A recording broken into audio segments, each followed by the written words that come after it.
Alors aujourd'hui, petite vidéo réaction par rapport à l'émission Légende, si vous l'avez vue.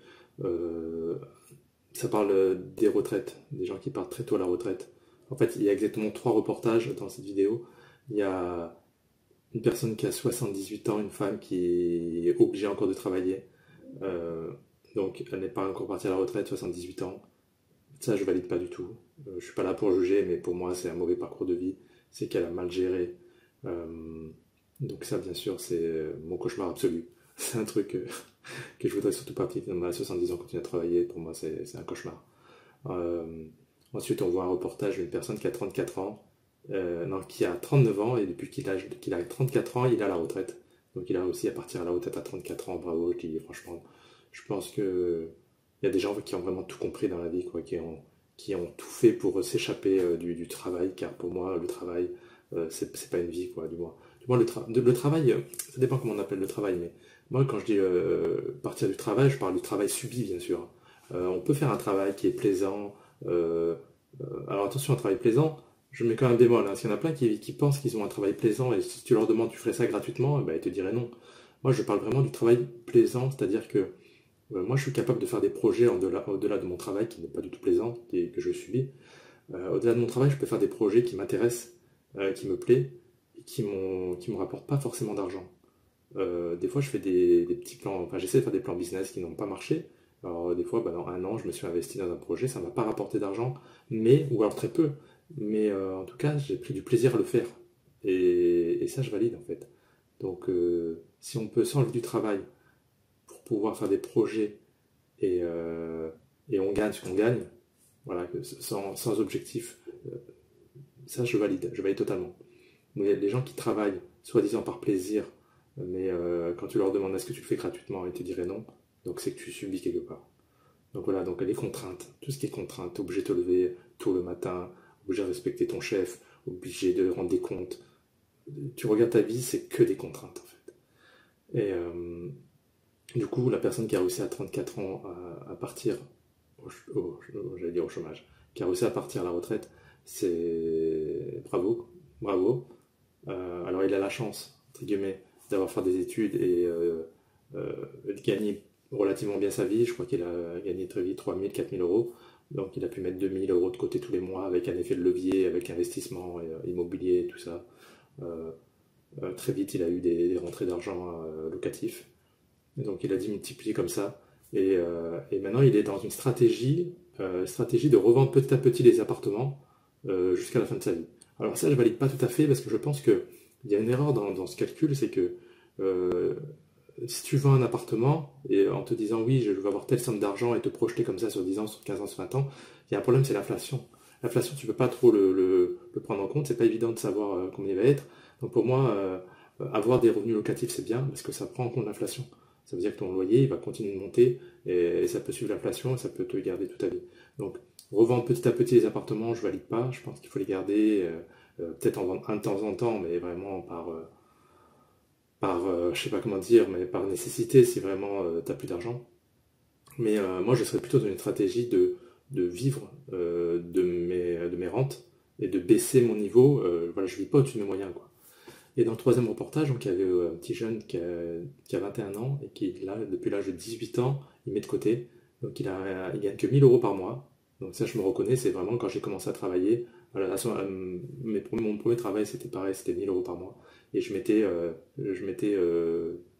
50 voire 70% de mon salaire de côté. Et lui, c'est ce qu'il arrive à faire, il arrive à mettre la moitié de côté. Donc je valide. Et ce qu'il fait en plus, c'est qu'il réinvestit. Qui réinvestit là, donc tout ce qu'il économise, il investit. Et, euh, et il a déjà calculé pour se projeter à partir très tôt à la retraite. Donc c'est fou de voir que quand même, il y a des personnes comme ça bah, comme moi en fait, hein, qui, qui ont vraiment, qui ont vraiment trouvé je sais pas comment dire, euh, qui ont trouvé je vais dire une parade à ce monde où en fait, on gagne de plus en plus d'argent. On- pour survivre, on n'a pas besoin de beaucoup d'argent. Je sais pas si vous vous rendez compte, par exemple, avant je pense que tu étais obligé de, enfin, t'es encore obligé de travailler, mais ton travail, ça te permettait surtout de te loger et de te nourrir. Maintenant, on a vraiment du plus en fait.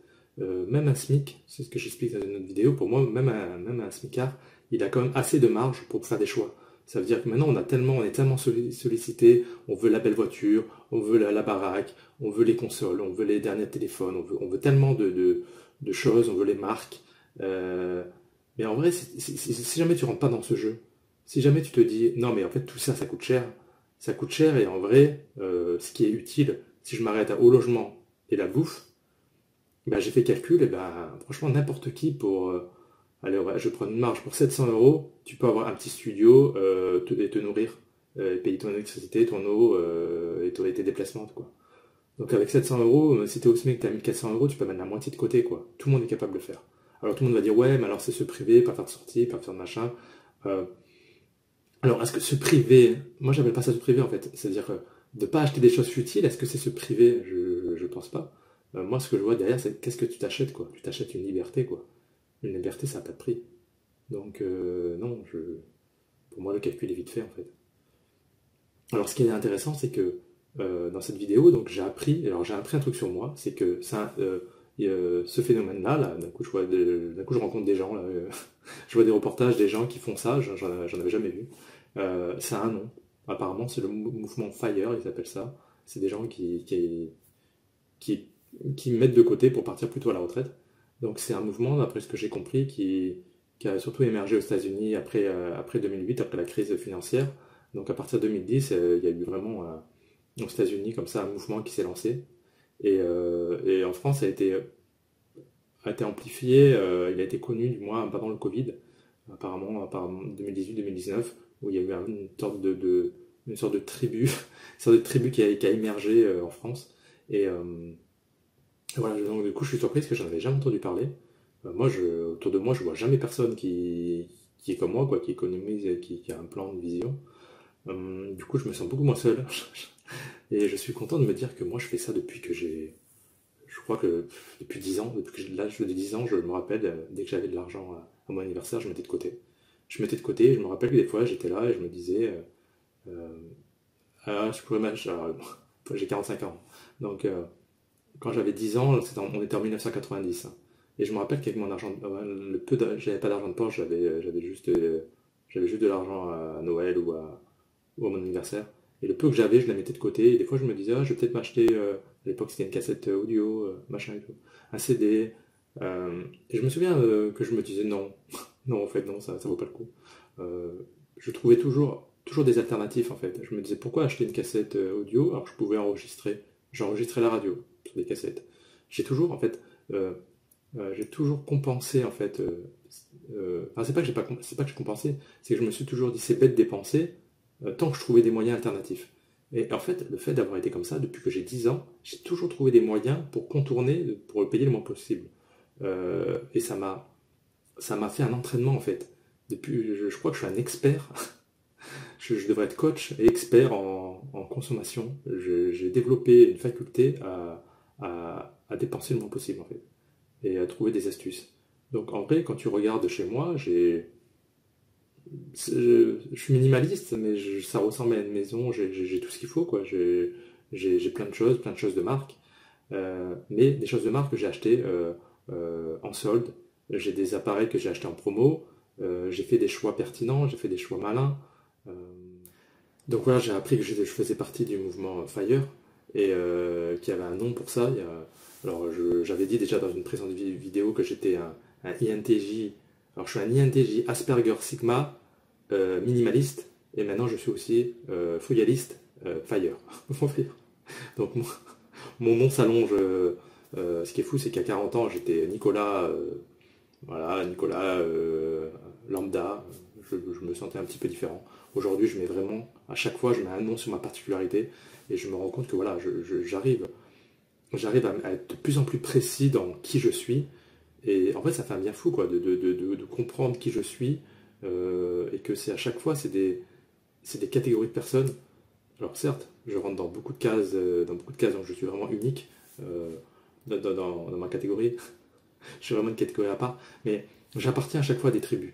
Et je trouve ça super intéressant donc, de pouvoir de pouvoir se dire qu'à chaque fois, il y a d'autres personnes qui ont eu la même réflexion que moi. Et en fait, donc, pour revenir à ce mouvement-là, le mouvement Fire, c'est vraiment, pour moi, c'est une stratégie en fait. Je vois l'argent comme une stratégie, c'est comme un jeu vidéo, c'est comme, ouais, comme un jeu vidéo en vrai. L'argent, c'est comme des points et tu essaies d'avoir un maximum de points pour être le gagnant au final, quoi. Et moi, je veux être le gagnant de ma propre vie. Je vois l'argent comme quelque chose qui me sécurise, qui m'offre de la liberté, qui m'enlève du stress en fait. Avoir de l'argent, voir de l'argent qui tombe tout le temps sur mon compte, voir qui grandit, qui grossit, ça me donne une libération qui est énorme, quoi. Donc je développerai dans la prochaine vidéo comment je gère mon argent et